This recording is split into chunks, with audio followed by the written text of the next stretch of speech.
Buenas noches y bienvenidos a este acto de conmemoración de un hecho que en su día significó el inicio de la resistencia al nacionalismo catalán y a la vulneración de los derechos de los castellanohablantes en Cataluña.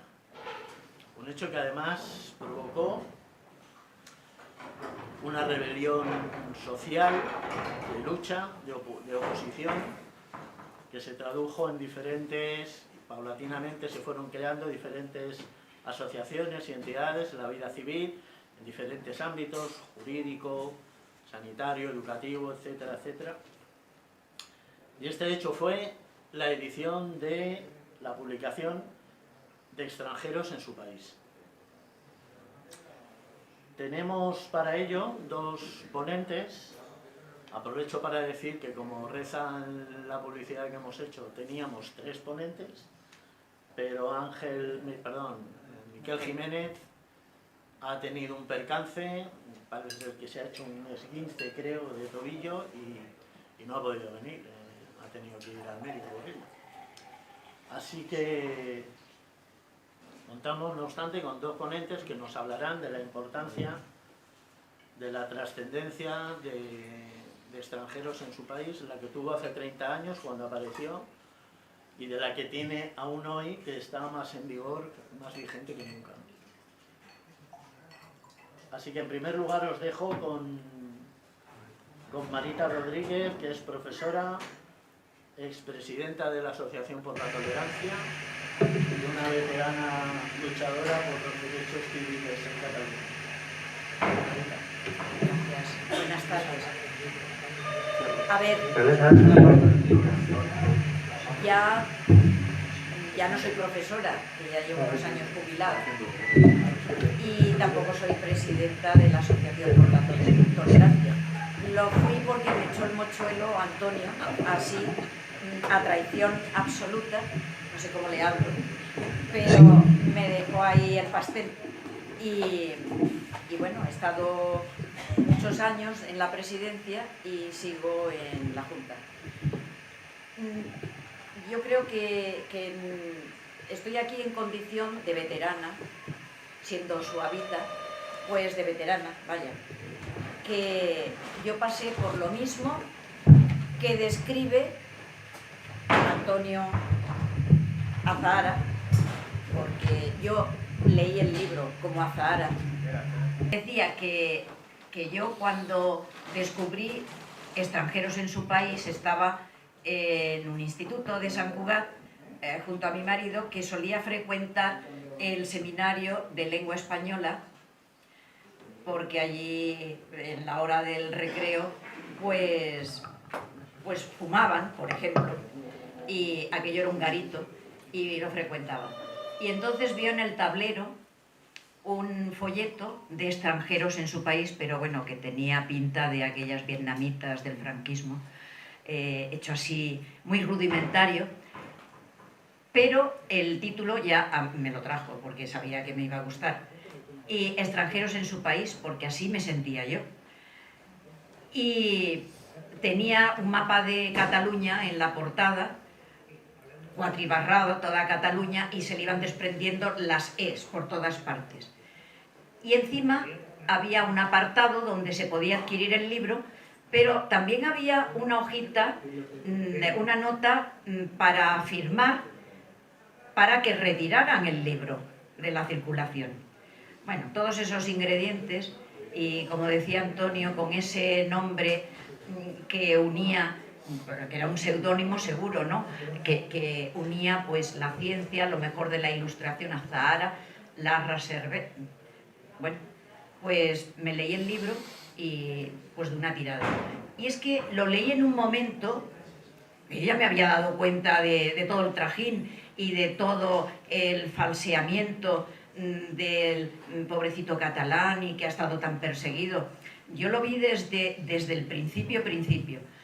Pero bueno, esto se fue agudizando, la exclusión del español y el victimismo, y estábamos en el proceso de aprobación del proyecto de normalització lingüística.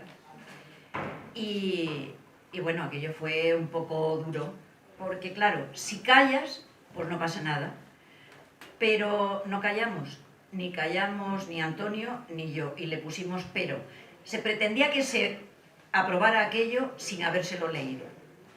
Y pedimos unos meses para leerlo y un periodo de enmiendas. Bueno, total, que hubo una serie de encontronazos epistolares y orales y llegó la situación muy tensa a la votación. Y entonces yo pedí que fuera secreta. Y para sorpresa de todo, salió derrotado, porque allí no se pronunciaba nadie, más que los favorables a la aprobación, ya con el victimismo, el supremacismo, todo. Y bueno, pues aquello fue al consejo escolar, se supone con un voto colegiado, igualmente lo colaron, porque los profesores, algunos profesores, decidieron votar a título personal. Los padres los trajinaron sobre la marcha, porque los padres no sabían nada de este proyecto, en donde se excluía prácticamente el español. Y los alumnos tampoco, los representantes del alumnado en el consejo tampoco. Bueno, total, que aquello pasó. Pasó el filtro con malas artes y bueno, aquello dio origen también a mucho malestar. Pero bueno, tampoco fue como la situación que describe Azahara en su libro. No llegó la sangre al río, porque también hay sangre en el, no de personas, pero de animalitos. Y bueno, yo lo viví mal, aunque yo no fui acosada. Sí que me regalaron carteles anónimos como que iba en contra del catalán, alguna pintada en el exterior, bueno, ya os podéis imaginar que nada laudatoria. Pero bueno, me retiraron el saludo un par de profesores durante un par de años, pero ahí se quedó todo. A mí me sentí siempre respetada. Bueno, pues, pero claro, lo viví muy intensamente y me sentí pues muy identificada con todo lo que relataba Antonio. Entonces yo ya no me sentí tan sola, aunque Antonio, claro, él desde su condición de catalano hablante y de... Antonio es su marido, Antonio, pero es que lo conoce todo el mundo, aquí nos conocemos todos. Antonio en su condición de catalano hablante y catalano docente, porque él daba sus clases en catalán, pues no lo vivía como yo. Para él era como normal. Y es cuando te pisan tu callo que protestas. Claro, si tú pues hablas con toda normalidad y das tus clases pues con toda normalidad, no eres tan consciente. Entonces, a pesar de su apoyo evidente, pero yo me sentía sola, porque había gente que en algún momento te decía fuera del claustro, muy bien, oye, muy bien, que yo le decía, ni me lo digas, si me quieres decir que muy bien, dilo en el claustro, porque claro, es terrible sentirte sola y peleándote contra todo el mundo. Pero bueno, ahí continuó. El libro a mí me sirvió para ordenar, que yo veía que había un proceso de ingeniería social evidente, pero para ordenar todo adecuadamente, porque bueno, además de que a mí me parece que tiene mucho valor, también literario. Es un libro que tiene una historia personal, poética, que tiene unas metáforas que a mí me han resultado muy buenas, con mucho poder. Es un tratado filosófico. En realidad la trama es para disimular un poco. En realidad es un tratado filosófico, moral, es muy bueno, muy profundo y toca hasta neurociencia, aspectos de la neurociencia, muy documentado. Y bueno, mi instituto era mucho más suave que el suyo, evidentemente. La gente en la junta directiva eran muy personas, a pesar de todo, y los compañeros, pues bueno, tampoco eran, no se daba esa situación tan extrema, que sí que sé que se había dado en otros centros, ¿eh? El mío era un poco especial, dentro de lo malo, pero los perfiles que hace de los personajes pues coinciden mucho con los perfiles que yo vivía entre mis compañeros. El perfil del que se siente apoyado por las instituciones y va tan seguro, pisando derechos de otros, casi casi sin darse cuenta. Tiene todo el peso institucional detrás, y supremacistas y victimistas al mismo tiempo.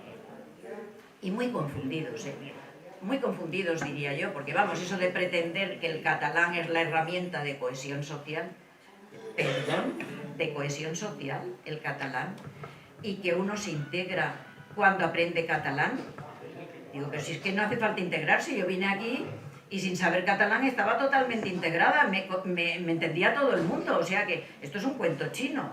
Es que si uno viene como hispanohablante, otra cosa es que venga pues un alemán, pero bueno, yo me parecía que todo esto era una tomadura de pelo, o que están muy confundidos. En el mejor de los casos vamos a decir que están muy confundidos.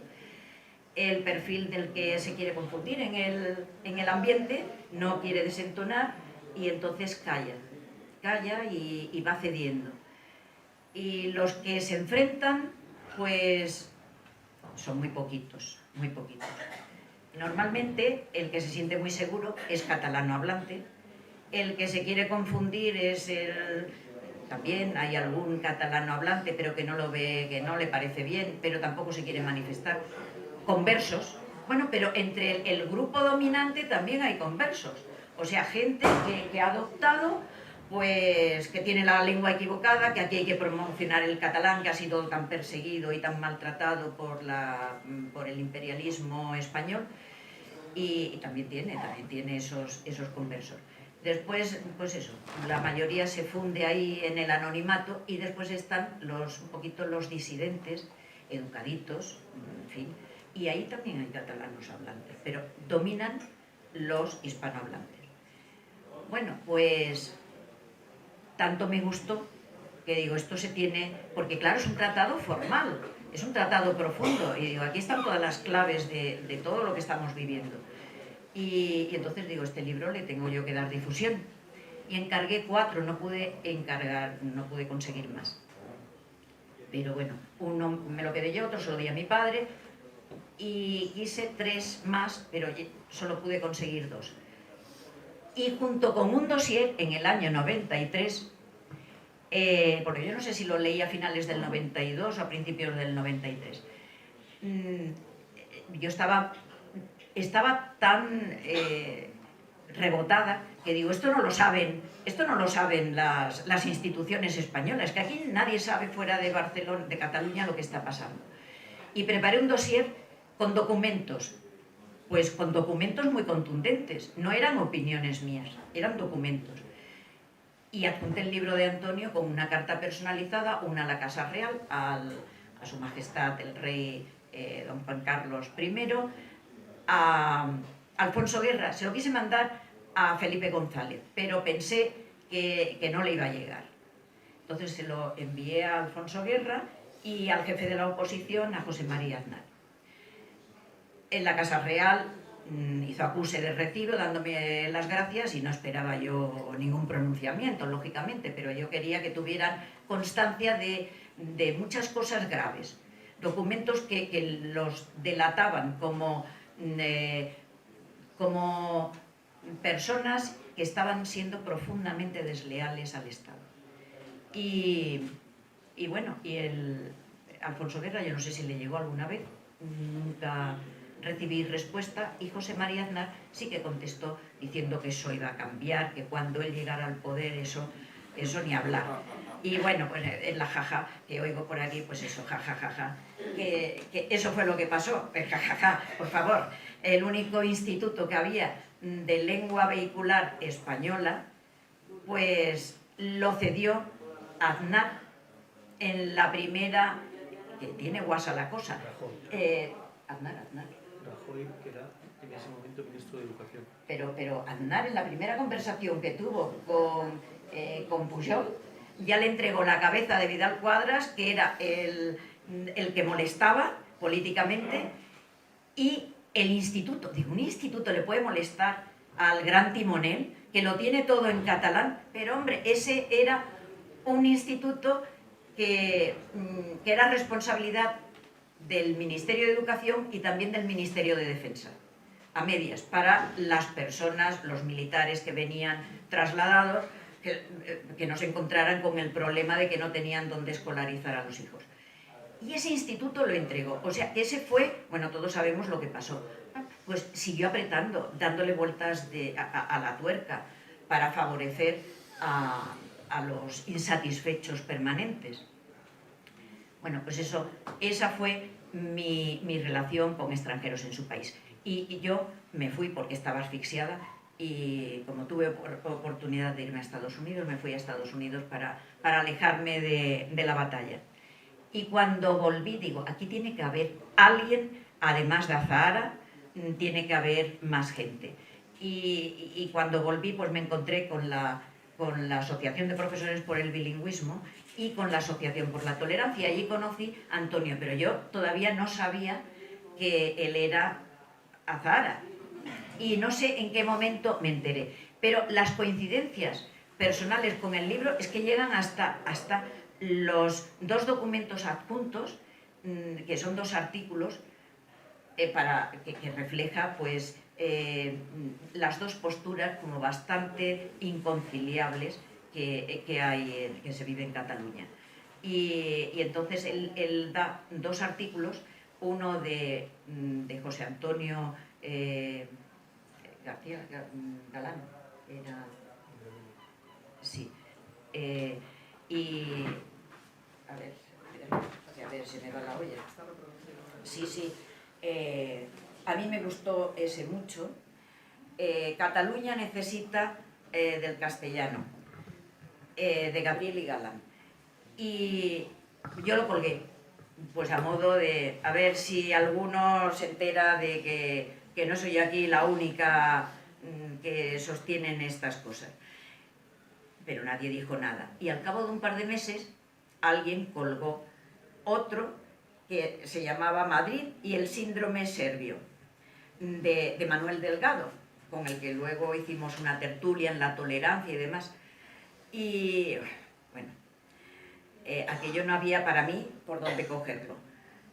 Pero ya es casualidad que los 2 artículos que se colgaron en el tablón sean los mismos que él reproduce aquí.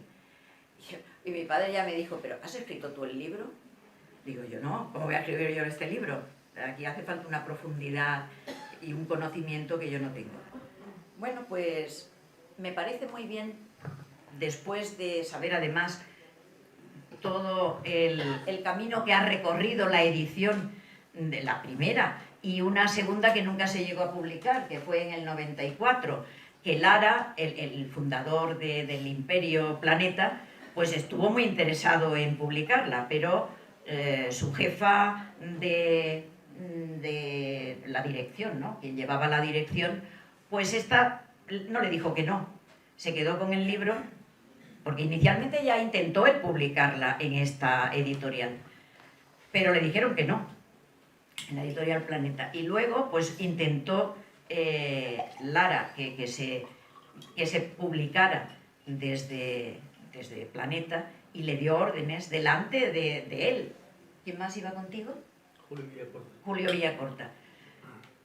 Pues la señora que ella dijo no dijo nada, pero nunca publicó el libro aquel. Y eso que había firmado contrato y todo. O sea que las vicisitudes que ha corrido el libro, la verdad es que merece la pena pues una edición, digo, otra edición más, porque hubo otra en 2006, fue 8. Y están agotados, pero hasta el punto que se encuentra en la Casa del Libro a 190 euros, ¿eh? Lo digo para que sepáis que os lleváis una joya, que esto aumenta su valor en el mercado. Bueno, sí, yo ya no sabía si guardarlo o ponerlo a la venta, ¿eh? Digo, aquí vamos a hacer negocio todavía. Bueno, pues yo creo que es un libro que vale mucho la pena, porque se da uno cuenta de que esto arranca desde el principio.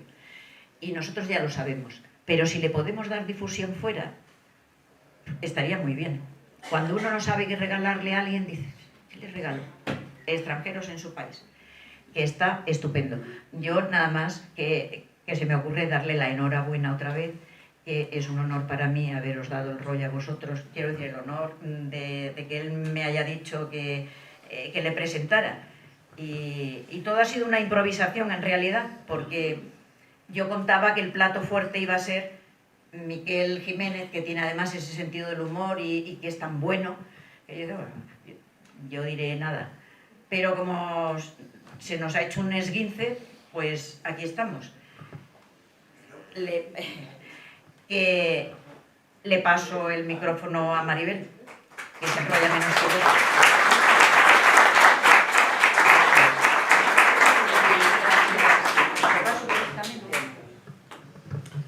Bueno, tenemos con nosotros también a Maribel Fernández Alonso, que es doctora en Ciencias de la Información por la Universidad Complutense de Madrid, titular en el Departamento de Medios de Comunicación y Cultura en la Universidad Autónoma de Barcelona y actualmente miembro de la Junta Directiva de Impulso Ciudadano. Maribel, todo tuyo. Bien, muchas gracias. Bueno, es para mí un honor, desde luego, estar en esta presentación. De hecho, me siento muy pequeñita, ¿no? Porque, bueno, al lado de tanta gente que lleváis, no solo los que están en la mesa y desde luego en el público, tanto tiempo dando esta batalla, ¿no? Por lo tanto, bueno, agradezco, ya digo, especialmente, no sé lo que voy a poder aportar, pero bueno, alguna cosa voy a intentar decir, ¿no?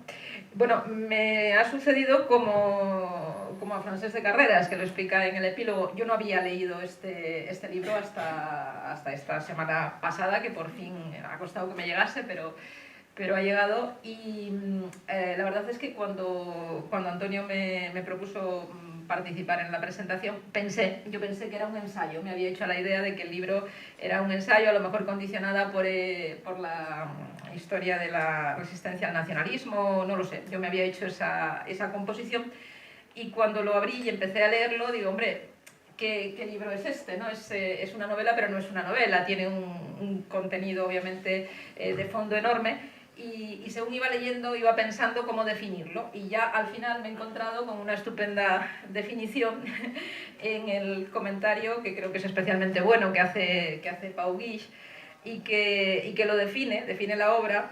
Dice: es a la vez un manual de historia, un ensayo académico, un tratado filosófico y un argumentario cuasi libertario, stricto sensu, disfrazado de novela, ¿no? Me parece que es una buena definición de lo que se recoge, ¿no? en este trabajo.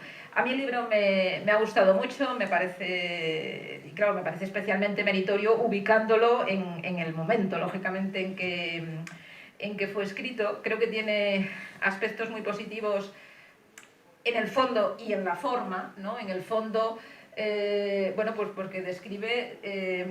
claro, yo soy un lector fácilmente, o sea, que va a simpatizar, por lo que ha sido mi trayectoria en los últimos años, que va a simpatizar y entender fácilmente su contenido. Y por eso puedo afirmar, ¿no? que recoge, creo, con bastante fidelidad todo ese proceso, toda esa estrategia de nacionalización, toda esa operación de ingeniería social a la que hacía referencia, ¿no? El funcionamiento, los comisarios lingüísticos, que con otro estilo, pero que yo también me he encontrado alguno que otro en la universidad años después, ¿no?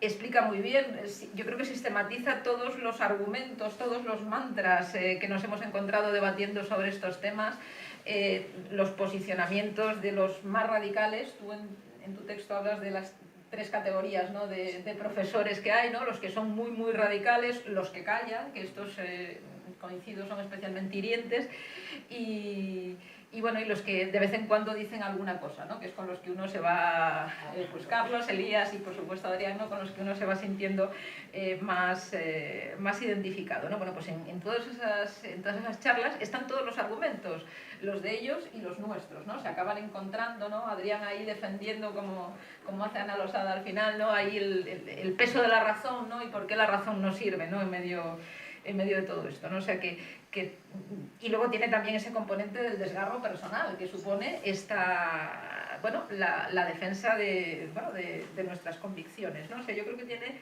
en ese sentido es un testimonio estupendo. Y luego está la forma, como decía, claro, porque el libro está muy bien escrito, yo creo que conjuga un estilo ameno, pero a la vez un estilo culto, ¿no? Sabe mezclar muy bien las dos cosas. El título es excelente, el título... a mí me recuerda, es anecdótico, pero yo tenía un amigo, digo tenía, porque era mi único amigo de votante de Junts, creo que no tengo ninguno más, o no tenía ninguno más, y ya no superó la prueba de la ley de amnistía, o no la superé yo, no lo sé. Y recuerdo una vez que estábamos charlando de estos temas, precisamente de lengua, y me dice, pero Maribel, es que yo, me decía, estoy en mi país. Y yo le dije, hombre Jordi, te hago notar que yo también estoy en mi país, ¿no? Y recuerdo la cara de sorpresa, como si nadie le hubiese replicado así nunca, ¿no? Pero bueno, estoy en mi país, y digo, bueno, sí, y yo también, ¿no? Entonces me lo ha hecho recordar, ¿no? Pero el título yo creo que tiene, pues eso, una especial fuerza. La elección, no sé si esto lo explicará Antonio, la elección de una autora, yo creo que también puede tener ahí, puede ser un acierto. Y luego incluso, bueno, la combinación, ¿no?, de las dos lenguas, ¿no?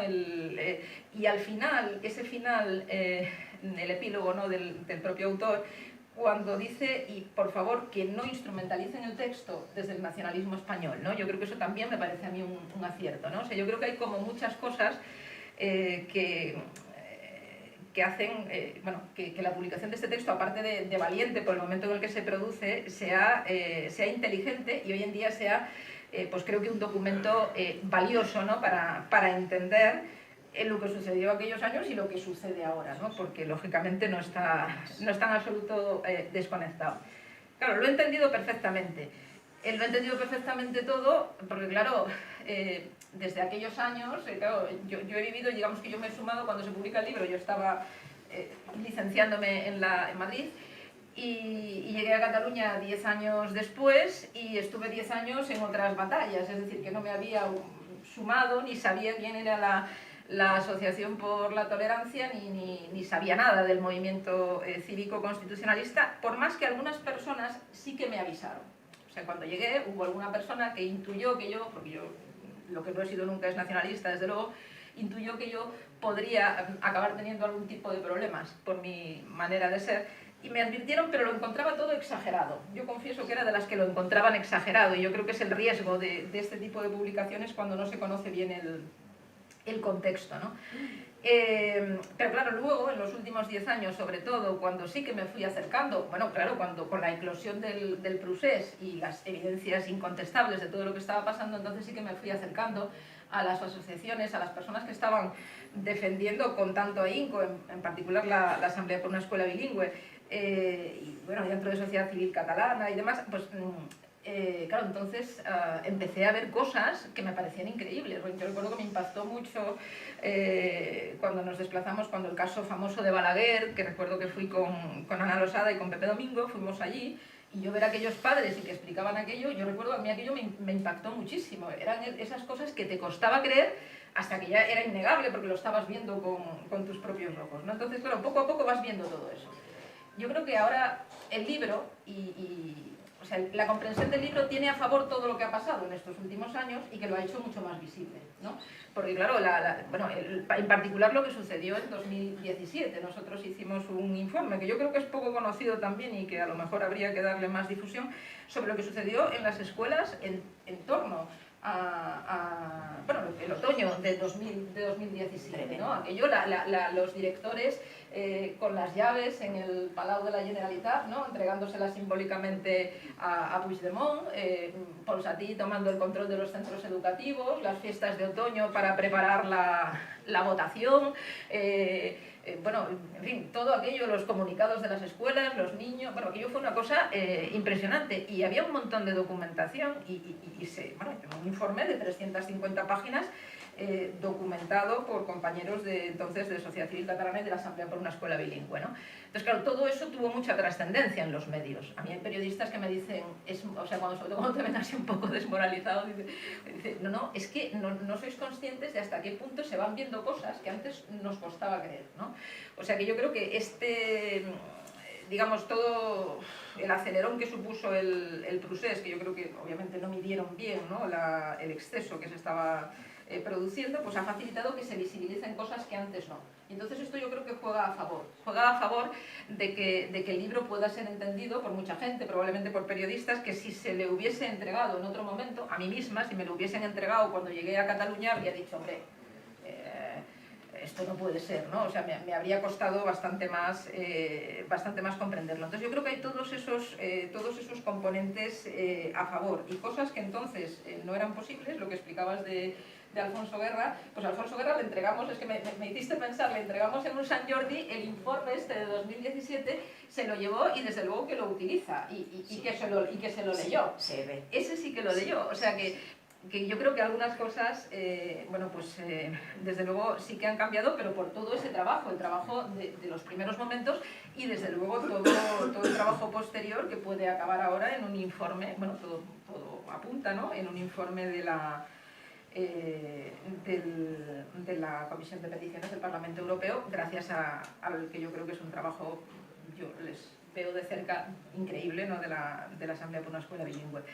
Entonces, yo creo que hay muchos elementos novedosos. También creo, porque también lo he vivido, que hay cosas sorprendentes. O sea, en esta etapa, cuando era CELA, ministra, yo recuerdo una conversación que tuve, fui a llevarle este informe del que os hablo al jefe de gabinete de CELA, y recuerdo que me atendió él y su asistente, vamos, o un personal de apoyo, un asesor, estuvieron como 2 horas hablando conmigo, y llevamos un rato hablando, y yo los estaba escuchando y digo yo, vosotros pensáis, me está pareciendo que pensáis que el sistema de inmersión es legal.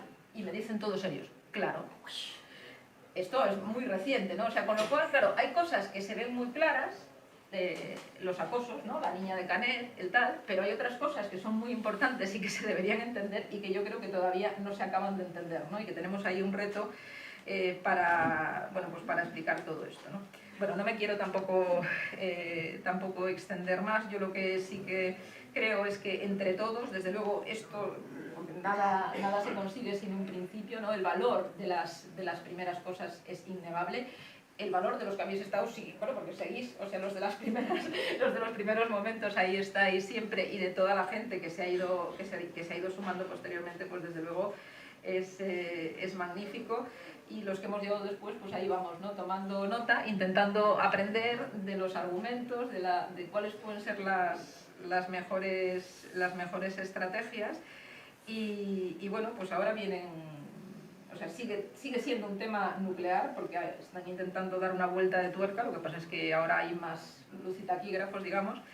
Y bueno, pues nosotros ahora tenemos el reto en la universidad, porque nos acaban de aprobar una estupenda guía con instrucciones para... hay que pensar un poco cuál puede ser la estrategia. Yo soy partidaria de, en la medida de lo posible, utilizar bastante la ironía, ¿no? Porque yo les digo, estáis creando un problema donde no lo hay, les molesta mucho. Estáis creando un problema donde no lo hay, y desde luego pretenden que el 80% de la docencia sea en catalán en la universidad, y yo les digo, pero bueno, ¿en qué quedamos? Porque si en primaria això no va de porcentajes, digo, entonces ¿ahora qué? O sea, en primaria y en secundaria no puede ser un 25% y aquí tiene que ser un 80%, ¿no? Es decir, hay que seguir dando esta batalla, pero ya sin aquellos temores, ¿no? Yo creo que, y sin aquellos temores, gracias a todo el trabajo que gente como vosotros ha ido haciendo. Por lo tanto, yo desde luego el libro lo pienso difundir, lo pienso distribuir, explicando algunas cosas que creo que son necesarias para que cale, porque... Bueno, a mí eso es algo que me ha pasado siempre con todo el procés, ¿no? Que había cosas que me costaba, yo creo, es que no me atrevo muy bien a explicarlo todo porque no me van a creer. Y entonces a veces explicaba solo una parte, era la estrategia, yo para intentar convencer mejor, ¿no? Pero bueno, en fin, muchas gracias.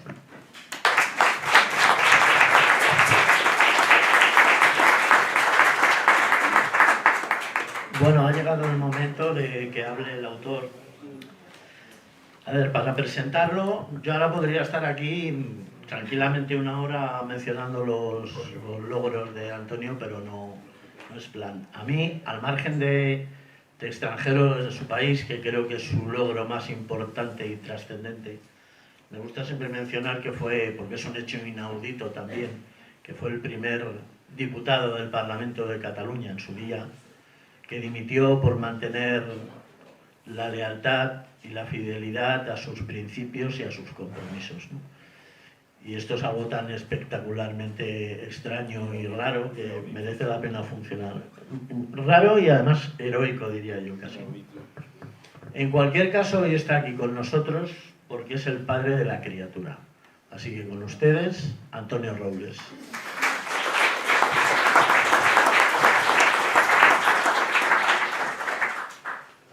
A ver, buenas tardes.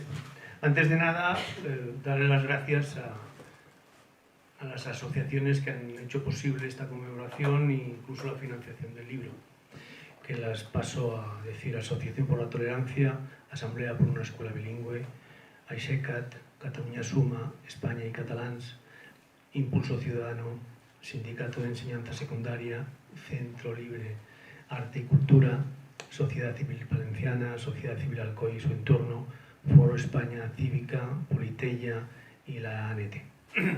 Es decir que si este libro se ha publicado ahora con sus 3 décadas de existencia, ha sido por iniciativa de estas asociaciones.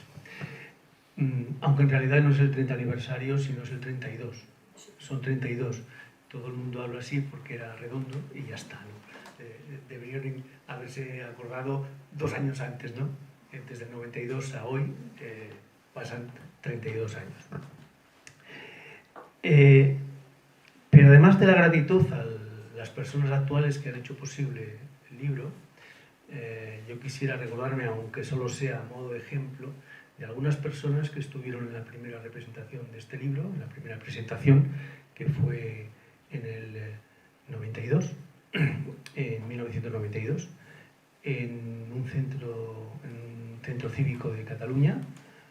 Se la colamos, no vais a pensar que nos dieron el centro cívico de la Verneda, se la colamos.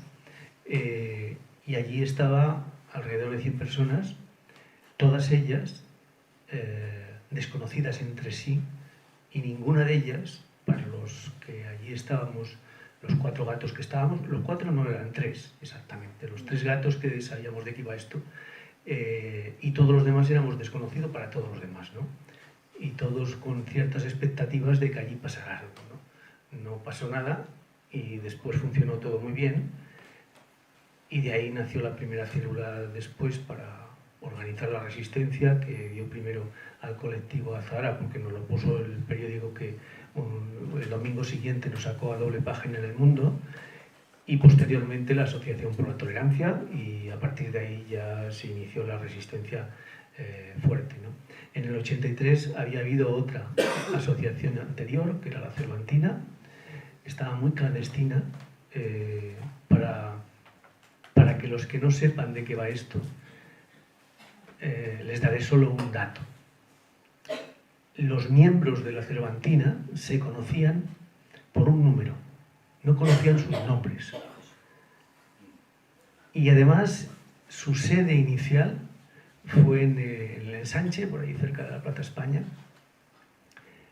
y para identificarse cuando daban al piso de uno de los miembros, el más atrevido de todos, que dejaba una casa que tenía, tenían que decir el número y subían, ¿no?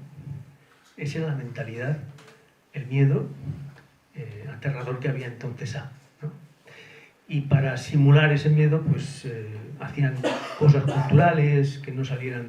De hecho, cuando la Asociación por la Tolerancia contactamos con ellos y empezamos a hacer cosas como pintadas y cosas de esas, se alarmaron tanto los pobres que tuvimos que crear la Asociación por la Tolerancia, porque si no les importábamos bastante, ¿no? Pero aquella gente es entrañable, y yo me quiero recordar de algunas personas que ya han muerto, como su presidente, que por entonces ya tenía 82 años, Manuel Guzmán, que era un viejito encantador, un oso de peluche, que fue el que me dio la idea para publicar el libro en Madrid, porque aquí no había manera, ¿no? En ediciones libertarias. Pero también a quien fue también después presidente, Antonio III, que todos conocéis, a Alejandro Aguirre III, que es un buen ejemplo de lo que fueron ellos, y a su propia madre, Conchita, que hace una semana se enterró, ¿no? Y Pepe Domingo y yo que nos encontramos allí, pues sabemos lo que significa esta familia para todas estas cosas, ¿no? Y yo además me quiero acordar de una persona para mí muy entrañable, que de todos los intelectuales, cuando se habla de forma mítica, de 15 intelectuales, ciudadanos, etcétera, etcétera, el más genuino intelectual de todos, aquel que solo perdió, que nunca ganó nada con eso, fue Iván Tubau, un libertino de mucho cuidado, un libre pensador y un polifacético total, ¿no? Que murió hace unos 4 años, me parece, ¿no? Sí, bueno, de 4 o 6 años. O sea que el tiempo ya pasa demasiado deprisa últimamente, ¿no? Bueno, aquella gente estuvo en la primera presentación del libro, y estoy mirando entre el público si hay alguien aquí que estuviese en la primera presentación, y me parece, a ver, José Ginés, pero no nos conocíamos. Ah, sí, Velasco, Lola y Consuelo, pero que no nos conocíamos. No nos conocíamos nadie. De hecho, yo en la presentación, al final del acto, como fue bien, se envalentonaron al final. Yo no estaba en la mesa. Por supuesto, el autor de verdad no estaba en ninguna parte. Incluso les voy a decir, y la cosa salió bien. Bueno, ahí estaba incluso, después nos enteramos, hasta el director del Playboy. Se le había mandado a todos los profesores de Cataluña, de maestros, de enseñanza media y de universidades, a todos. Pero no con un dale que te pego en WhatsApp, no, con una carta a su casa con la dirección. Y de esos miles de personas que se le envió, vinieron 100. Pero no hubo ninguno allí que se nos enfrentase. Al contrario, a medida que fue pasando la presentación, se fueron envalentonando muy pocos, pero se fueron envalentonando. De la presentación, yo cogí a los que yo vislumbré, porque yo estaba fuera del escenario, digámoslo así, porque en ese momento mi mujer estaba embarazada, a punto de tener a nuestra segunda hija, y estaba allí con los libros en la mesa a la salida de la sala, y yo estaba por allí vigilando, no fuera que pasara algo, etcétera, ¿no? Etcétera, ¿no? Aquella niña que nació se llamaba igual que el libro, porque mi mujer se empeñó en que se llamase así, y yo quería que no se llamase así porque sabía lo que representaba. Y entonces le puse la condición que entonces le llamáramos Zara, pero no a Zahara, ¿no? Pero bueno, y a costa de eso, hoy no puede estar aquí porque era imposible, pero está la otra, que es otra fotografía como ella, y curiosamente da la casualidad, María, da la casualidad que está embarazada y va a dar a luz precisamente ahora, cuando su hermana, que estaba en aquel momento embarazada, su madre, dio a luz. O sea que van a nacer exactamente igual. Estamos reproduciendo esa primera representación, ¿no? Bien. A ver, yo os podía hablar de tantas y tantas cosas, pero claro, me tengo que resumir a 4 cosas. Yo he apuntado aquí 4 títulos y tal, y ya está. A ver, el libro técnicamente. El libro en realidad no es una novela. Nunca fue una novela. El libro era un ensayo. Lo que pasa es que yo entonces era muy ingenuo. Creía que la gente no se daba cuenta de lo que estaba pasando. Error. Y entonces escribí un ensayo para abrirle los ojos. Ya sabes, esas cosas que tienen los profetas. Encima, por aquel entonces, era maoísta. O sea, era imbécil. Pero no lo sabía. No lo sabía. O sea, todavía más imbécil. Y me di cuenta que si lo que se trataba era de hacer pedagogía social, rebelar a la gente contra, y esa gente era del cinturón industrial, o sea, de izquierdas, ¿cómo demonios le iba a dar yo el tocho ese si no se lo iba a leer a ninguno? Entonces dije, mira, la convierto en una novela. Evidentemente el que tenga un poco de astucia literaria enseguida se da cuenta que en realidad es un ensayo novelado. Cuando yo escribí el libro, yo no podía hablar ni siquiera con los compañeros del tema. Esto no lo pueden entender la gente que ahora tiene pues 20, 30, 40 años. No lo entienden, pero no tienen la culpa. Tendrían que haber vivido aquello para entender esos contextos. Y cuando y además se quejan mucho de que ahora estamos mucho peor que nunca, etcétera, etcétera. Yo siempre digo lo mismo.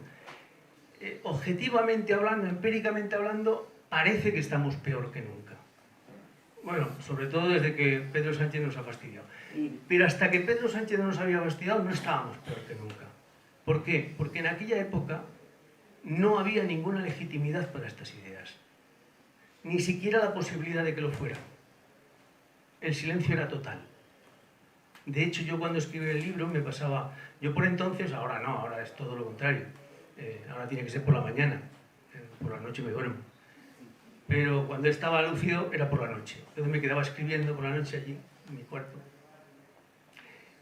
Y cuando escribía el libro, pues a veces me tenía que parar en mitad de aquel silencio sepulcral con una luz tenue, etcétera, y pegar un puñetazo en la mesa y decir, sigue, que no estás paranoico. Y tenía que seguir por narices, pero nadie me decía que no pudiera estar paranoico, ¿no? Y yo, como soy muy testarudo, pues no, tú no estás paranoico, sigue. Y el libro es evidente que no es de un paranoico, sino simple y llanamente de alguien que no adivinó el futuro, sino que lo estaba describiendo. Y es muy distinto. Y esto no lo entiende la gente que ahora está pues con una edad inadecuada, ¿no? para entender este tipo de cosas. Y en ese momento, el libro, pues lógicamente, como dice Maribel, el libro, entre los que eran enemigos declarados, entre los que lo iban a interpretar mal, entre los que estaban acomplejados, y aunque le gustaran no lo decían, incluso lo atacaban etcétera, etcétera, era muy difícil la publicación de este libro, ¿no? Bueno, ese era el contexto donde se escribió este libro, pero a pesar de eso, resulta que acabó siendo un libro maldito que tenía su gracia, ¿no? ¿Por qué? Como me lo van a preguntar, ya lo digo yo adelante, y así perdemos menos tiempo. ¿Por qué le puse un seudónimo? ¿Y por qué este seudónimo? Muy sencillo. Porque por aquel entonces, y conocéis el nacionalismo, aquel que se le opusiese inmediatamente sería fusilado. O sea, sería satanizado. Y la palabra talismán era facha, españolista, en fin, todas esas cosas que ahora la utiliza también la izquierda en España. Eso es también el virus de aquí. También el virus de aquí. Y entonces quedabas desautorizado por completo. Por completo. Fueses quien fueses. Tuvieses la ideología que tuvieses. Y esto es nuevamente algo que entender de esa época, ¿no? Entonces, en ese sentido, yo cogí y lo puse con seudónimo por dos razones. La primera, por miedo. Vale, les miento, yo no tenía miedo, tenía ganas. Y el miedo me lo comía. Punto. Había que ser prudente. ETA estaba activa, Terra Lliure estaba activa. Podría decir cosas personales de este tema. No las voy a decir, pero se las pueden imaginar. Y en cualquier momento podías tener una bomba lápiz bajo tu coche, etcétera, etcétera. Cosas que yo nunca he hablado de eso, ¿no? Pero algún día lo hablaré. La tragedia que vivía mucha gente y la que vivimos al principio de todo, ¿no? Que no tiene nada que ver con esta época. Y entonces se mataba a la gente. Yo he visto como Fernando Savater en el País Vasco, estando con él, en las épocas peores, me acuerdo de bajar a buscar la barra de pan a la panadería de al lado y bajar con escoltas. Eso era tremendo. En cualquier momento te podían matar. Eran tiempos de ese tipo, ¿no? Nada que ver con los de ahora, ¿no? Y entonces, la segunda cosa, ¿por qué? Era intelectual, que era la verdaderamente importante. Le puse un seudónimo porque no quería ponérselo fácil. Quería que se enfrentaran a las ideas, no a la persona. Es decir, si tenían una persona física ahí delante de ti, la satanizaban y se acabó, te habían destruido. Es decir, argumentos ad hominem. Eres un fascista, eres una de ultraderecha, o sea, lo que decían siempre. etcétera, etcétera. Y entonces le puse un pseudónimo por eso, porque quería que se tuvieran que curtir el cuero con las ideas del libro y no con el monigote que tenían al lado para hacerle vudú. Y por eso le puse Azahara Larra Servet. El nombre es tremendamente presuntuoso, rimbombante, etcétera, etcétera. Pero es que era una época que era necesario remarcar determinadas actitudes progresistas. Azahara, ahora os leo, en esa primera representación que hicimos del libro, le siguió una segunda en la Cervantina. Para entonces habíamos irrumpido en la realidad bastante fuertes. Por casualidad, sin que los medios de comunicación nunca nos habían hecho caso de nada, de golpe y porrazo, saliendo en el mundo que nadie supimos cómo fue, y nos sacó en pleno domingo a doble página el día 29 de enero del 93, o sea, ya el libro era de septiembre del 92, cuando hicimos la primera representación, y era doble página. Y claro, el libro lo dejaba muy bien, pero sobre todo era inquietante lo que allí se ponía. Pero nos dio mucha fuerza. Eso nos dio mucha fuerza. Y la segunda que hicimos, la hicimos en la Cervantina.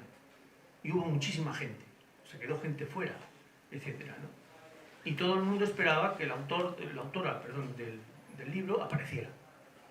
Después le leo lo que pasó. El apellido, Larra, todo el mundo, José María de Larra, lo conoce. Es un libre pensador del siglo XIX que se suicidó a los 27 años y que por su inteligencia, por su intelectualidad, por su libre pensamiento, por su capacidad de modernizar España y todas sus defecciones, se suicidó, pero pasa por ser uno de tantos de aquellos ilustrados del XIX que tanta falta nos hubieran hecho antes y después, ¿no? Era una metáfora de eso, ¿no?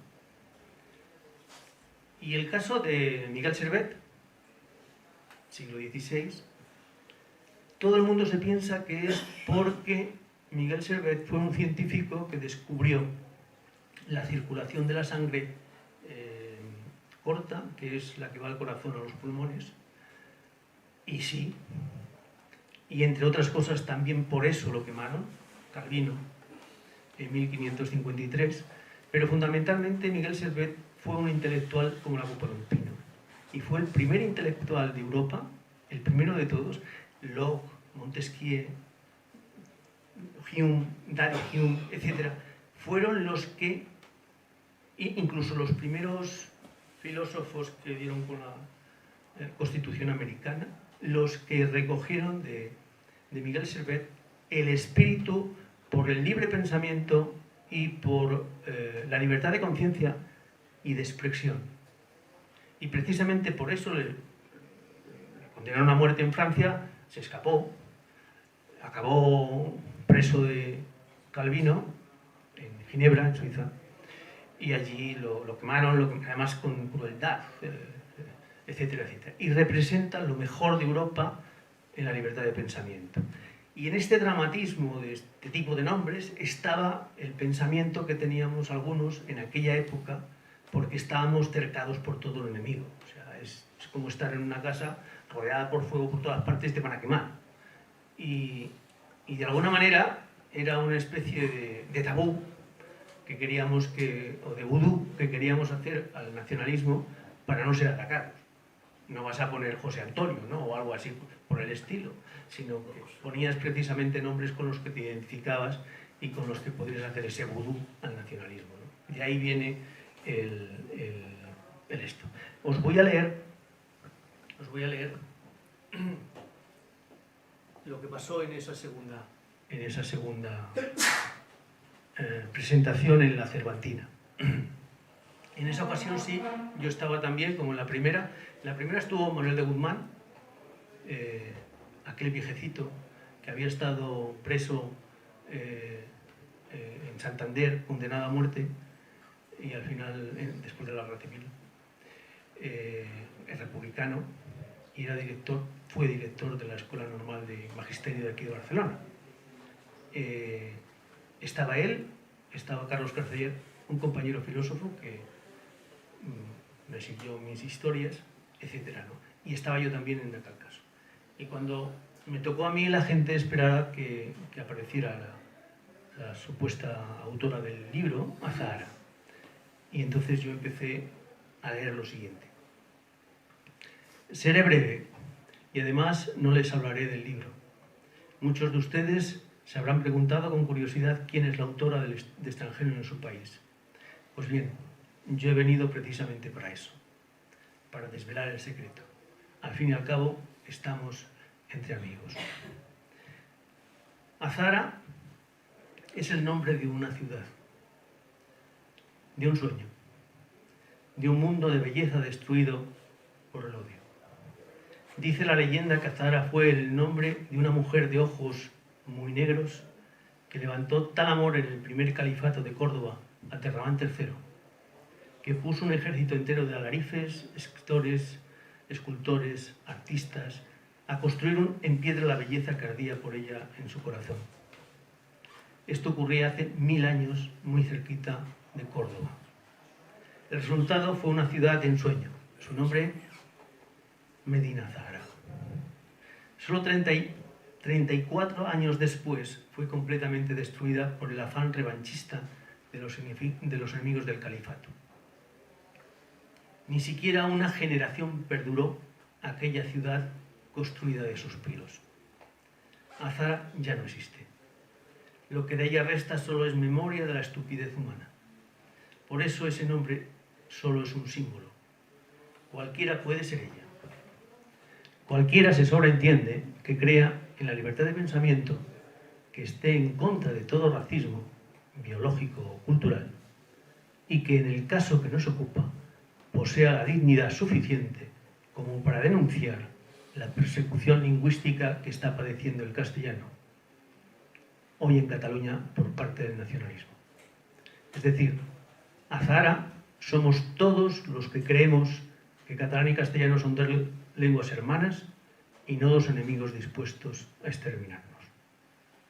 Y aquí acabó mi intervención. Azahara seguía sin aparecer. Y así estuvo 2 o 3 años para la inmensa mayoría de todos, mientras organizábamos la resistencia. Solo lo sabían 2 o 3 personas, que fueron los que manteníamos el secreto. Y llegó un momento que fue imposible sostener el secreto y entonces, bueno, se salió. Digo una última cosa y pasamos a vuestra intervención, por lo que queráis hacer.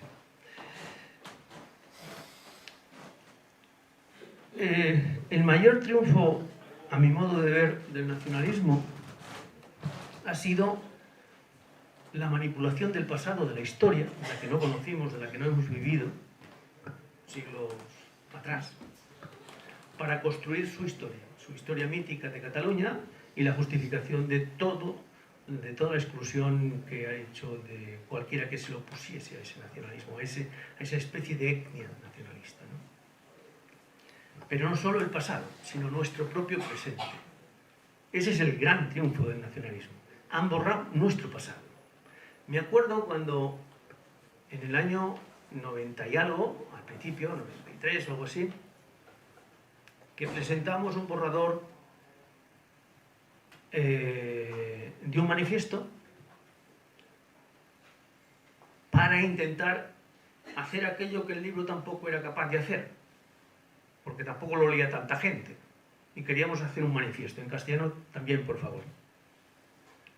Lo hacía la Asociación por la Tolerancia, CADECA, etc., ¿no? Lo presentamos en la Cervantina, el borrador. Y cuando lo presentamos le gustó mucho a la gente. Y yo me quedé asombrado. Yo le dije, pero si esto no es sino una mera repetición, actualizándolo, etc., de otro manifiesto que se hizo en el 81 por la igualdad de derechos lingüísticos en Cataluña, cuyo destino fue el secuestro y un tiro en la pierna a un profesor anónimo de lengua castellana en Santa Coloma, en un instituto, que se llama Federico Jiménez Los Santos, que todo el mundo lo conoce, una persona muy alta, en todos los sentidos. Pues me asombré muchísimo de que no conocieran este manifiesto. Y este manifiesto fue terrible. Se lo liquidaron en 3 meses. Se echó encima del manifiesto todo el mundo. Yo me acuerdo de tener una reunión antes de una presencia televisiva en La Clave, de Balbín, de Amando de Miguel y otros del manifiesto, que me reuní con ellos para darle una información, digamos, de la educación, etc. Bueno, pues en aquel momento se le echó como jaurías todo el mundo, la prensa, la política, cualquier intelectual, cualquier escritor, cualquier profesor, cualquier todo, eran fachas, fachas. Y Amando de Miguel en aquel momento era una leyenda. En términos intelectuales, era un sociólogo, desde luego el más grande sociólogo que había parido el siglo XX en España. Reconocido aquí fuera, en el extranjero. Y por eso fue el primer manifiesto. Bueno, se lo pidieron que firmara el primero porque era el más reconocido. Y era muy reconocido, había estado en la cárcel con Franco, en fin, todo. Bueno, pues no hubo manera, ¿no? Aquellos firmantes del manifiesto, que en el libro están, resulta que eran casi todos personas cultas, personas progresistas y personas de izquierdas, incluso de partidos políticos como del PSOE, sindicatos de izquierdas y cosas de estas. Dio lo mismo, eran unos fachas. Y había que eliminarlos, había que borrarlos de la faz de la tierra. Y lo consiguieron. Consiguieron hacerlo. Se fueron prácticamente todos en el plazo pequeño de unos meses. Y además de eso, se inició ya en el 83 una diáspora total, unos empujados, otros hartos, etcétera, de 14.000 maestros y profesores. La limpieza lingüística en la escuela fue total. Esa fue nuestra primera. Bueno, todo eso, que para quien haya vivido aquellos años y tenga 2 dedos de frente, era tanto como estar viviendo ahora la guerra de Ucrania, o lo que está pasando en, pues yo qué sé, en Gaza, en Israel, etc. Bueno, en los años primeros 90 nadie lo conocía. Solo lo conocía Antonio III, Guzmán, 3 o 4, nada más de allí, de la Cervantina. Nadie más, porque habían participado en otras cosas. Nadie más. ¿Qué había pasado? Pues es ese segundo triunfo del nacionalismo, que estaban borrando nuestro propio presente. Porque los medios de comunicación eran suyos, pero sobre todo eran la mente. Esa batalla cultural que siempre hemos dicho que tenemos que hacer, consiste en esto. La realidad existe, porque hay una mente que la piensa. Es la conciencia que tenemos en nuestra mente porque existen las cosas. ¿Habéis pensado alguna vez si existiría la realidad, esta realidad que percibimos, si no hubiera una mente pensante que la pensara? Pues eso, han conseguido llevarlo a la práctica el nacionalismo. Ahora, por ejemplo, a mí me da mucha pena, pero estoy acostumbrado. Lo de pena lo digo como una cosa retórica, ¿no?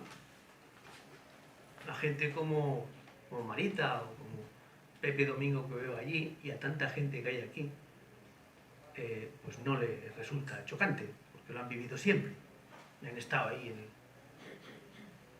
a pie del cañón. Es increíble, pero los que ahora están luchando no tienen ni idea de lo que estamos hablando ahora. Ni idea. Ni conocen esto, ni conocen tantas otras cosas. Ese es el triunfo del nacionalismo. No es porque estos jóvenes no sean tontos, cortos o cobardes. No tienen ninguna culpa. Es porque la historia que se nos está contando es como un borrador. Han borrado todo. Y es tremendo. Yo me acuerdo, si estuviera aquí Ana ahora, Ana Rosada, Me acuerdo de una vez que fuimos a la del FEC, no hace mucho, y por entonces la EBE estaba haciendo una acción, como tantas maravillosas acciones que está haciendo, como la que ha culminado en traer aquí a Cataluña una delegación de la Unión Europea para que la inmersión finalmente llegue a Europa y se le quite la careta a esta gente. Y después de la acción que hacíamos en el ayuntamiento y todo eso, era verano, se estaba muy bien, una plaza estupendo, delante del ayuntamiento, nos sentamos allí a tomar unas cervezas, a la luz de la tarde que venía encima, y las madres estaban muy indignadas porque ¿cómo es posible que tantos años hemos pasado y aquí no se hubiera movido nadie hasta nosotros?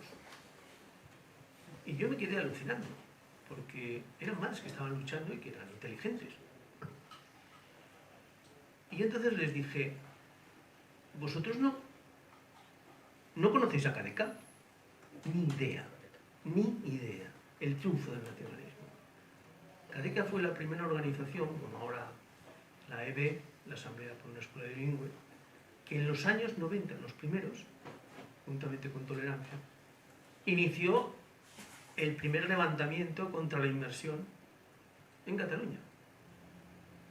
Y a costa de eso, su vicepresidenta, Asun, una mujer con 3 hijos, esta era una ATS, la fueron a buscar al atardecer por engaños, la sacaron en su propio coche porque se suponía que le iba a socorrer al padre de uno de los 3 tíos que habían venido, 3 chicos, 3 jóvenes, treintañeros, que le había dado un ataque al corazón a un campesino pues, allí del campo de Tarragona.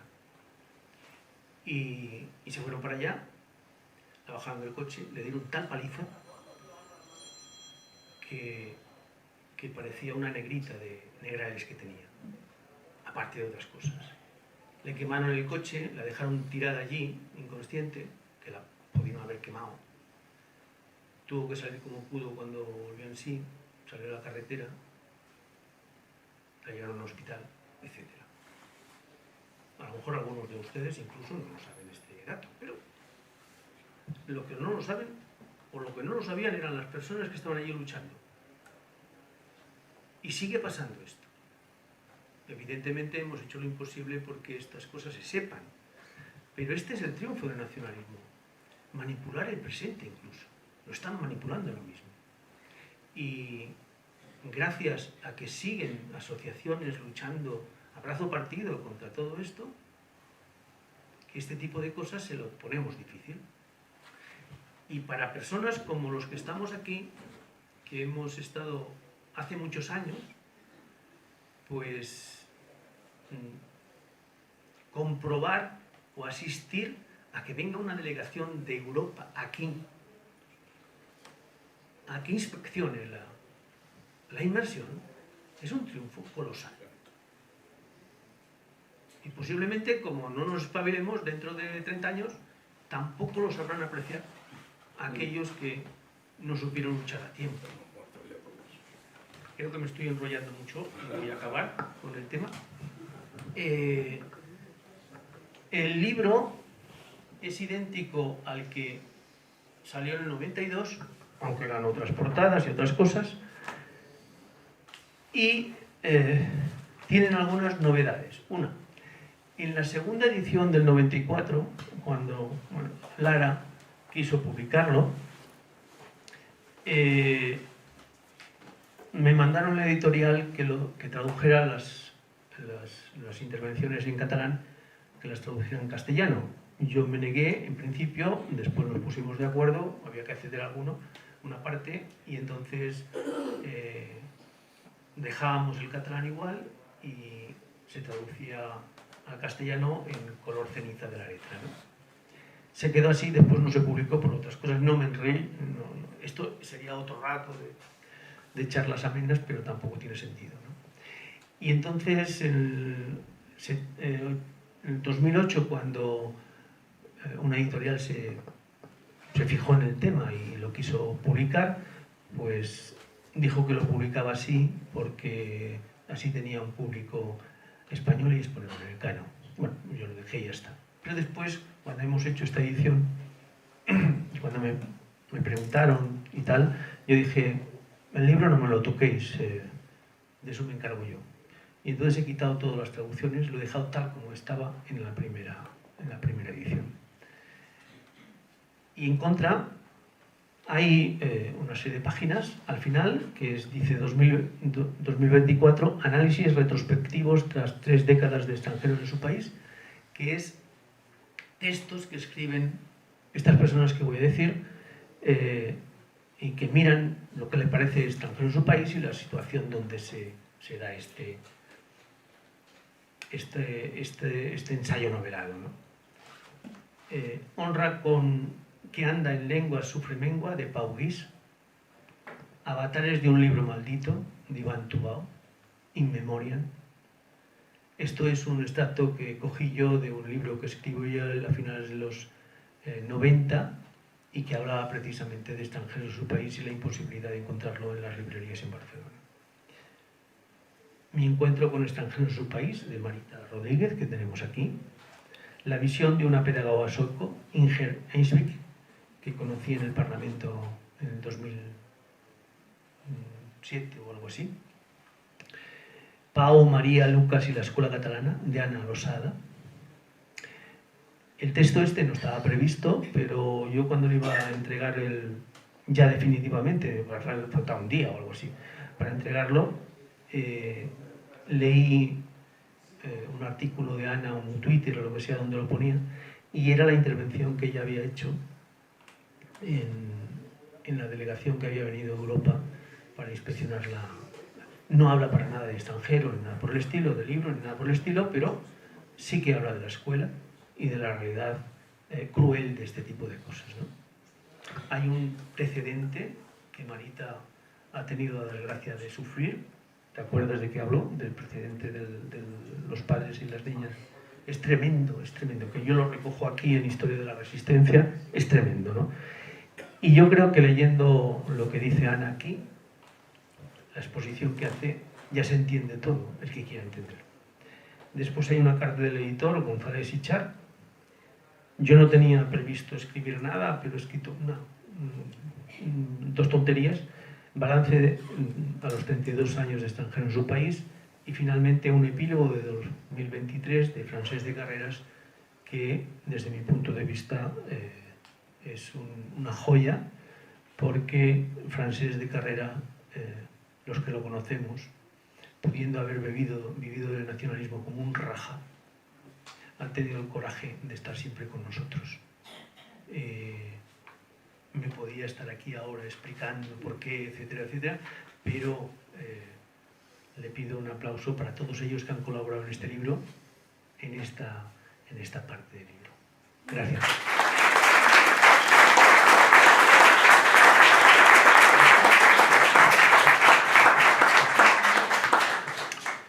Bueno, ahora, si os parece, podemos hacer un turno de preguntas.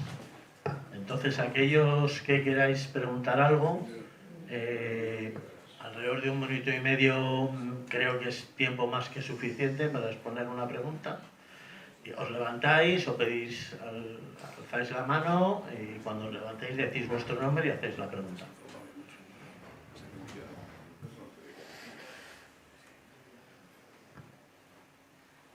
¿Allí al fondo? ¿Al fondo? Me llamo José María Valderas, profesionalmente me he dedicado a la edición científica, fui director de investigación y ciencia, que estoy director de Un momentito. Pero no voy a hablar de mí, sino de mi mujer, que ella no lo sabe, esto es espontáneo. Y digo de mi mujer porque aparte de la gente que ha dado la cara, hay otras personas que día a día, en condiciones muy difíciles, con todo en contra, han sabido mantener el tipo. Ella ha sido profesora muchísimos años del colegio alemán. Pues si el castellano, el español se enseña con solvencia en el colegio alemán, pese a todas las coacciones del pujolismo. Recuerden ustedes que Pujol se formó en la escuela alemana y ha sido uno de sus objetivos siempre copar los colegios extranjeros para igualar en la enseñanza y boicotear todo tipo de equiparación posible entre lengua extranjera y lengua española en estos colegios extranjeros.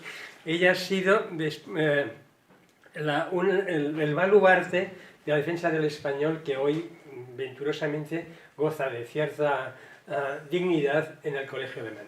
Y ella representa, desde mi punto de vista, ella es una admiradora, pertenece a todas las asociaciones habidas por haber, de la tolerancia, profesores por la lengua, bueno, es de ACNUR, que dice, de todas las sociedades altruistas y de defensa del débil, ella está, digamos, al pie del cañón. Esta noche no voy a dormir con ella porque no me va a dejar. Pero, es decir, que ha habido muchísima gente que está en la resistencia y que yo creo que es un poco el tejido sobre el que otros, por lo que sea, que la sociedad los ha puesto al frente, pueden apoyarse. Nada más.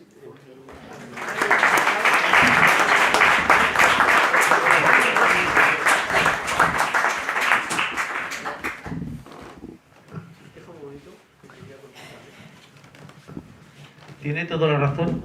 Yo me acuerdo que con los compañeros y tal, lo hablé muchas veces cuando escribí Historia de la Resistencia al Nacionalismo en Cataluña, esta cosa que tienen aquí, que se la pueden tirar a alguien en la cabeza, lo matan. Uno de mis propósitos era, primero, eso que decía antes, contrarrestar la capacidad del nacionalismo para borrar y manipular la historia, y que no quedase constancia de todo lo que había pasado, pues me propuse hacer eso. Y una de las cosas era poner con nombres y apellidos ahí a cientos y cientos y cientos de personas como su mujer, que han luchado en el silencio y nadie los conoce. Y se merecen que algún día, si no ahora, algún día, sus nietos, como yo muchas veces decía en Tolerancia, nosotros no ganaremos esta batalla, pero si nuestros nietos, ahora sí Cleo ya, pues estarán orgullosos de nosotros, estará bien, ¿no? Pues me propuse poner con nombres y apellidos allí cientos de nombres que solo los conocen los que los conocen, pero de estos grupos clandestinos solo los conocemos nosotros. Pero han quedado aquí para siempre, con nombres y apellidos, y algún día sus nietos, porque esta batalla la vamos a ganar, no lo duden nunca, yo nunca lo he dudado, la vamos a ganar, se lo reconocerán.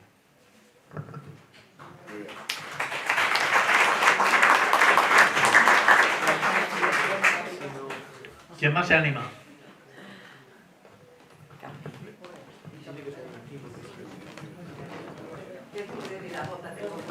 No, es que tiene que grabar.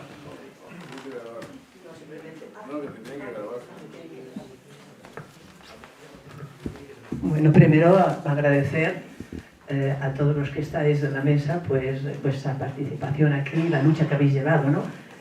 Que también otros hemos compartido. Y en este momento, después de las frases y las ideas y todas las referencias que ha hecho Antonio Robles, el autor del libro, creo que es necesario también mencionar a una persona que colaboró con nosotros en aquel momento muchísimo y que hoy día se encuentra recuperándose de la violencia de los intolerantes, porque él sigue la causa por su cuenta, y es Alejo Vidal Quadras. ¿De acuerdo?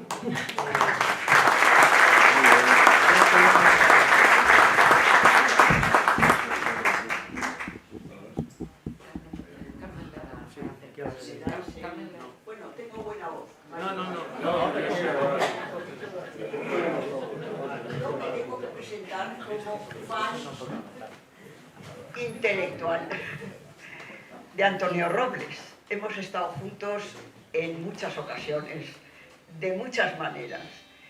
Pero mi intervención es para decirles que compren el libro de verdad, porque además de divertirse, van a tener razonamientos para defender sus derechos. Es una cuestión de derechos. Y tenemos que salir todos de aquí, ahora, diciendo que somos todos de derechos, que no podemos quedarnos con la cabeza baja. ¿De qué? ¿De qué? Somos igual de españoles que los demás. Se acabó el asunto. No se puede estar con la cabeza baja, porque nos iremos al suelo. Y no esperemos nada de los partidos políticos. Absolutamente nada. Aquí me encuentro con muchas caras conocidas. Me conocen todo el mundo. Así que, por favor, no solo compren el libro, sino regálenlo. Antonio, acuérdate que cuando estábamos en el instituto me dabas libros para mandarlos todo, los regalaba a Madrid. Hasta un general de división que no sabía ni que existía eso.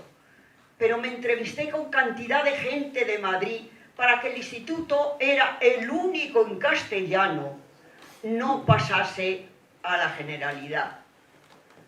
Por fin pasó después de que Carmen Leal se jubilase. Antes no. Pues lo mismo tenemos que hacer nosotros ahora. Antes no. ¿Y qué tenemos que hacer? Hablar español, sin más. Hablar español es baratísimo, de verdad. Lo único que tienes que tener a veces paciencia, porque si vas a un registro de la propiedad, como he ido yo, y me lo dan en catalán, digo, no, lo quiero en castellano. Ah, ¿cuánto tiempo hace que está usted aquí? ¡Uy! Muchísimo. ¿Y no sabe catalán? Sí, señor, sé catalán, pero los de mi pueblo no. Así que usted me hace el favor de dármelo en español. Y ya está, sin más.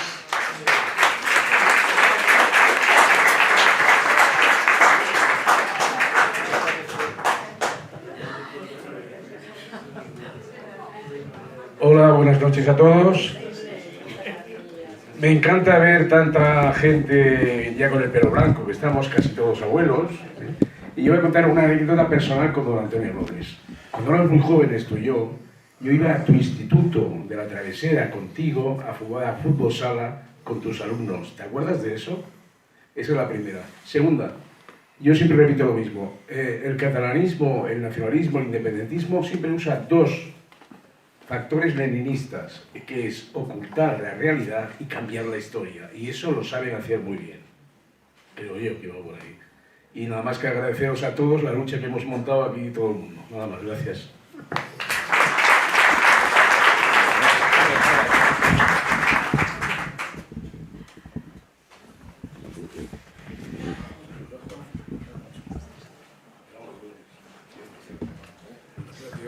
Bueno.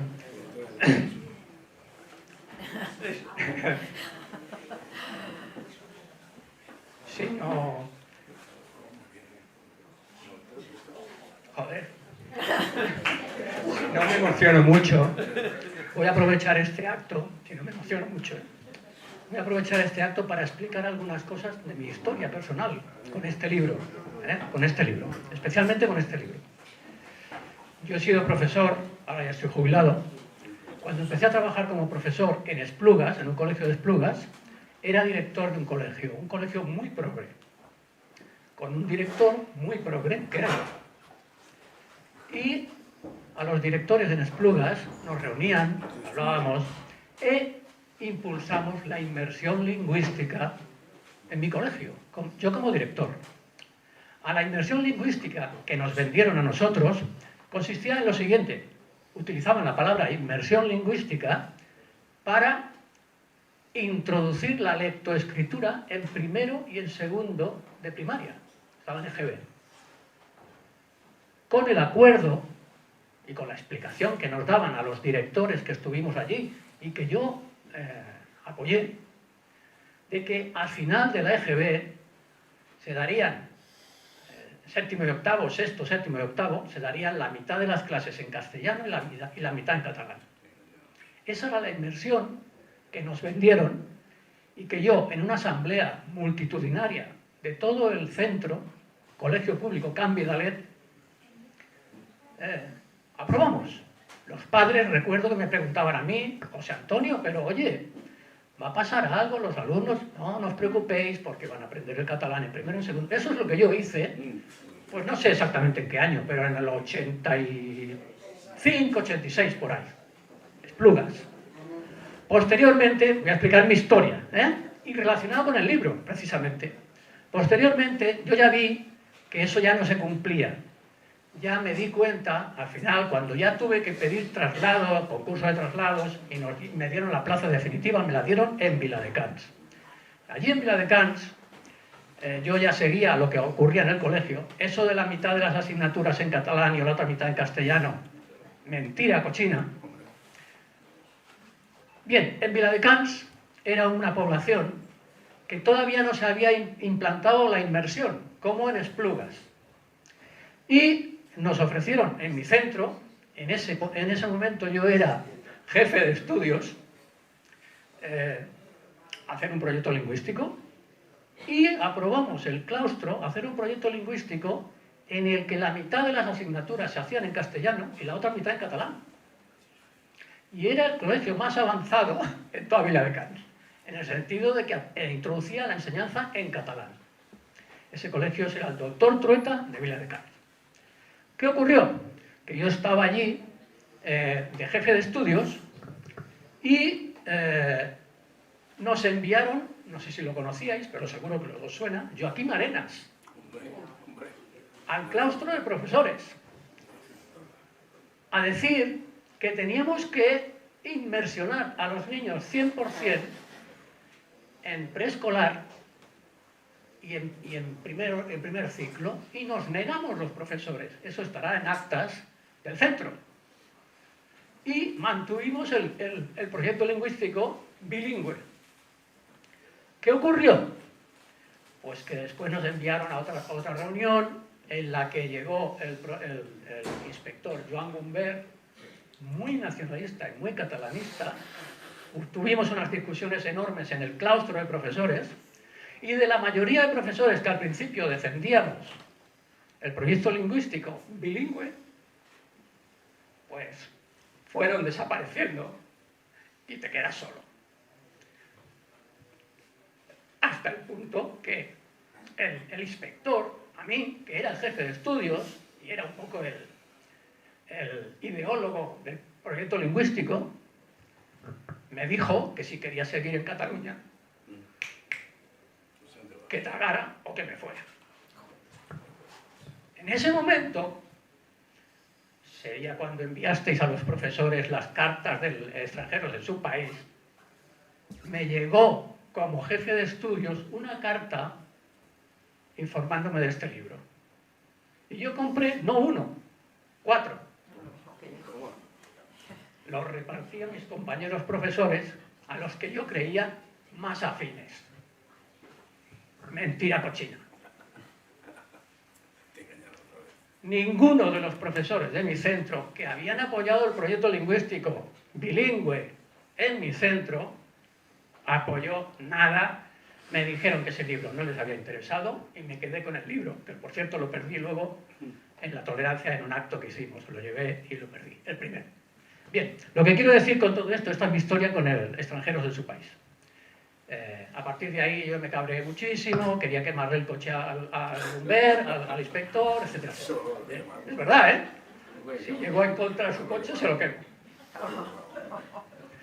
Bien, y a partir de entonces contacté con la Cervantes, etc. Pero mi primer contacto con este libro fue porque yo era jefe de estudios en un centro en el que no tuve apoyo del resto de profesores que previamente se habían opuesto a la inmersión y defendían este proyecto lingüístico bilingüe, y a partir de ahí tuve toda esta idea con Antonio y con el libro de extranjeros de su país, lo cual me lleva a pensar, yo no soy tan optimista como vosotros, soy muy pesimista con la especie humana, porque gente que pensaba que la enseñanza debía ser bilingüe, que tenía que ser en castellano y en catalán, los mismos que estuvieron apoyando en votaciones en claustro, los mismos, cuando vieron que la cosa se torcía un poco, calladitos.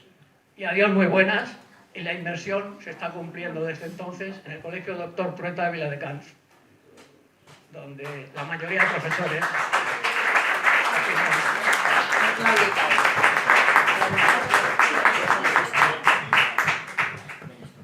Hola, buenas tardes. Bueno, es que el nacionalismo es injusto, pero es más cómodo. Aquí hay mucha gente que no ha sido cómoda, con lo cual, enhorabuena a todo el mundo que ha sido incómodo. Y quería hacer una pregunta a la mesa, básicamente a ti, Antonio, pero podríais también contestar las otras dos personas. Si tuvierais que hacer un libro ahora, ¿el título sería el mismo? Lo digo por el concepto optimismo-pesimismo. ¿Sería el mismo el título?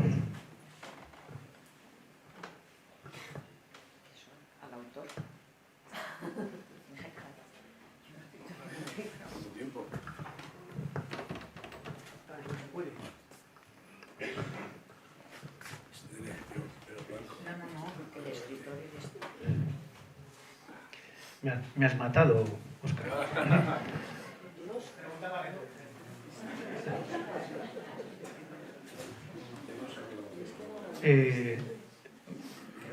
Como por derechos de autor y esas cosas no se puede poner el mismo, no se puede poner. O sea, extranjero es un país. Pero a veces se habla de apartheid lingüístico, pero la gente no sabe bien, digo la gente, cuando digo en general, hay gente que sí, claro, pero en general, yo hablo siempre para todos, que lo sepan 4 catedráticos en la universidad, no. Apartheid lingüístico, ¿qué significa? Como toda la gente le suena por el apartheid racista, el apartheid directamente de Sudáfrica, antes de Mandela, pues se piensa bien que es racismo ideológico, o en todo caso es un insulto contra aquellos que no son tolerantes con los demás, yo qué sé. Pero apartheid lo único que quiere decir es exactamente lo mismo que quiere decir racismo, solo que está amparado por leyes. Dicho de otro modo, en un país como España no existe el racismo, la Constitución lo prohíbe expresamente. No puede existir, por ejemplo, será prohibido un partido racista, no podría existir, no está permitido por ley. Como no se puede hacer un partido para que no voten las mujeres, tampoco se puede hacer, pues está prohibido. Son axiomas de nuestra Constitución, punto. No se discute. Y por tanto en España no puede haber racismo, en términos legales. En Cataluña sí que lo hay, porque hay legislación racista. Es decir, apartheid, en este caso quiere decir que hay legislación para un comportamiento, en este caso, cultural, del racismo cultural. Por eso es legítimo decir apartheid lingüístico y no se tendría que romper nadie las vestiduras. Yo pondría apartheid lingüístico en Cataluña, porque es exactamente lo que hay. Porque están legislando todos los días para imponer por ley algo que es absolutamente racista, como es evitar los derechos civiles a otra persona que la Constitución ampara. Y no hay más. Y esto lo puede entender cualquiera, menos los que son racistas. Pero ellos se han apoderado del lenguaje, ellos son las víctimas y nosotros somos los verdugos. Ellos son los colonizados y nosotros los colonizadores.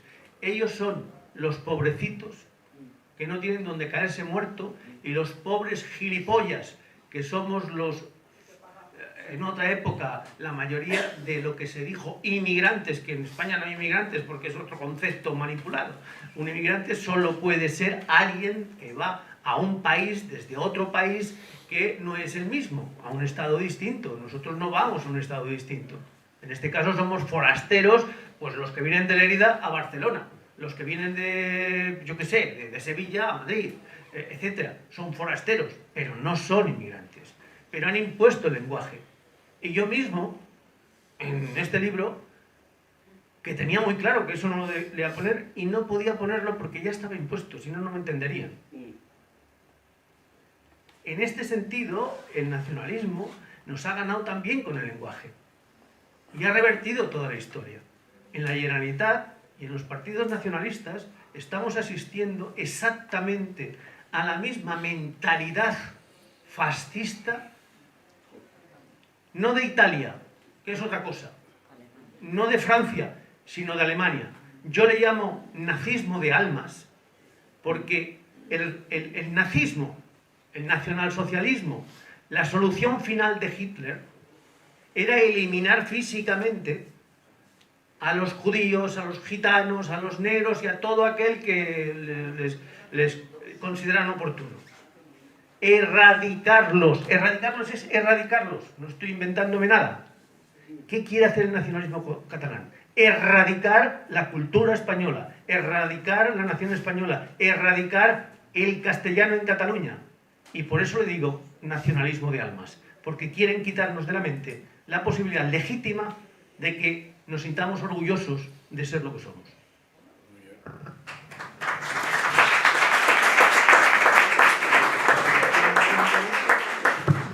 Entonces, aprovechando que tengo el micrófono, ¿qué opinas de la última cesión del señor Sánchez a los nacionalistas de que ellos puedan admitir aquí en Cataluña a los extranjeros que vienen de otros países?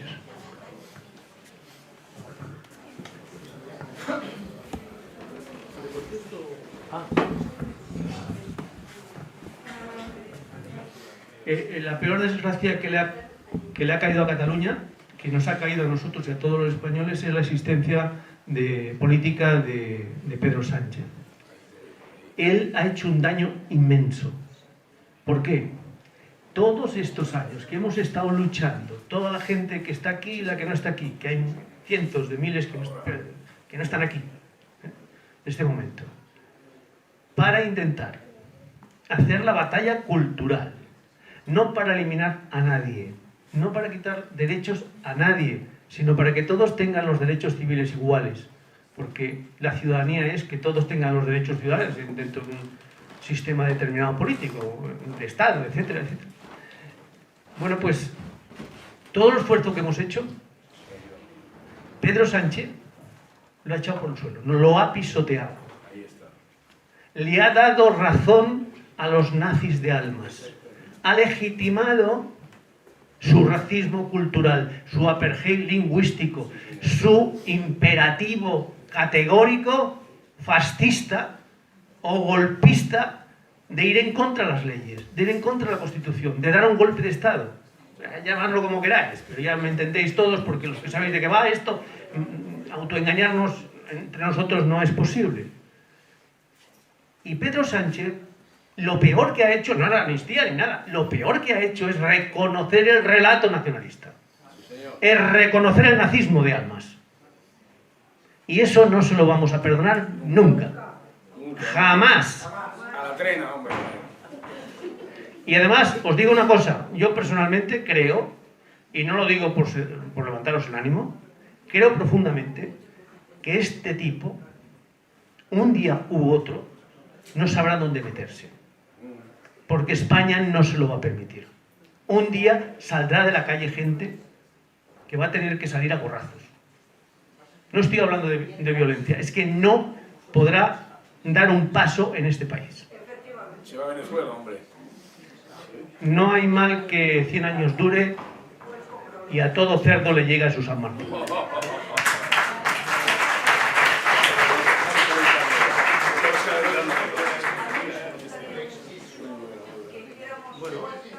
¿Te puedes acercar? Si quieres, porque verdaderamente a mí me... Yo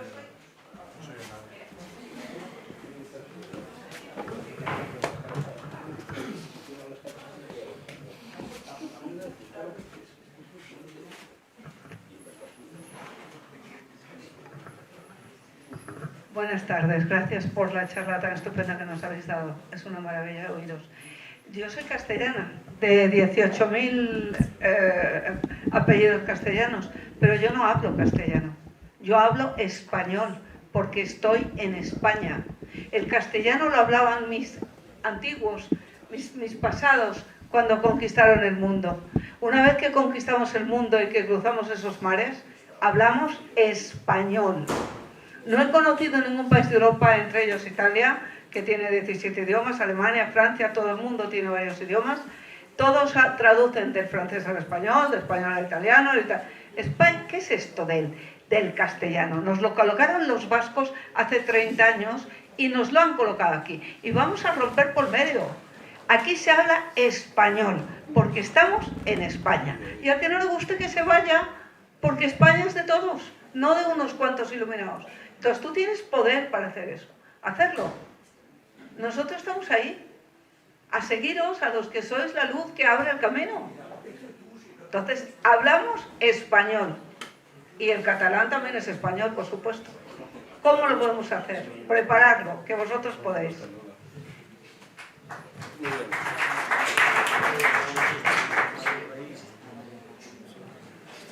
Si queréis, cerramos ya el acto,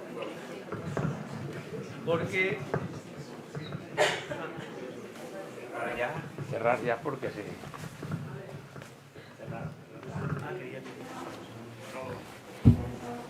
Sí, como se nos ha ido por aquí el administrador de la cosa, ¿cerramos el acto ya? Sí. Venga. Vamos a abrir el español por medio, vamos a acabar con el castellano, pero hablan en Castilla, los castellanos mis parientes, aquí hablamos español. Cerramos entonces el acto. Castellanos con el ego de que hablamos castellano, no chicos, ahora es español. Español, se conoce como español. Ese es un gol que metieron ya en la Constitución. Sí. Que el gol Bueno, buenas noches y hasta otra. Sí, las asociaciones tienen libros, el que quiera comprar lo puede hacer.